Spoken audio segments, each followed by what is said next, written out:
অনেকদিন পর হাতিবাগান গিয়ে কিছু বাজেট ফ্রেন্ডলি শপিং করলাম। চলো এক এক করে তোমাদের দেখাই কি কি কিনেছি। তো আজকের মিনি হলটা জুয়েলারি দিয়ে স্টার্ট করছি। অনেকদিন থেকে আমার ইয়ার কাপস নেওয়ার ভীষণ ইচ্ছে ছিল, তো এই দুটো ইয়ার কাপস আমি নিয়েছি। দেখো 70 রুপিস করে নিয়েছে। এই ইয়ার কাপসটা তোমরা যে কোনো ধরনের শাড়ি বা সালোয়ার স্যুট বা কুর্তির সাথে পেয়ার করতে পারো, ভীষণই সুন্দর লাগবে। নেক্সট নিয়েছি এই ঝুমকাটা। এটা প্রথমে আমাকে 250 দাম বলেছিল, বাট এটা আমি বার্গেন করে 150-তে নিয়েছি। ভীষণই সুন্দর এই ঝুমকাটা, দেখো একটুখানি অন্যরকম লাগলো আমার। এই ধরনের ঝুমকা আমার কাছে নেই, তাই এটা আমি নিয়েই ফেললাম। নেক্সট অনেকগুলো ছোট ছোট কানের নিয়েছি 30 টাকা দিয়ে। প্রত্যেকটা তোমাদেরকে দেখাচ্ছি। ভীষণই সুন্দর, ভীষণই কিউট এই কানেরটা। এটা জাস্ট 30 টাকা দিয়ে নিয়েছি। আমার বোনের খুব পছন্দ হয়েছিল এটা।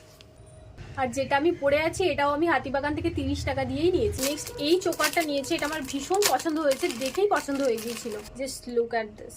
এটারও ওই 250 টাকায় দাম বলেছিল, এটাও আমি বার্গেন করে 150-তেই নিয়েছি। তার সাথে ট্যাসেলও দেওয়া আছে। কানেরটা যাচ্ছে এরকম।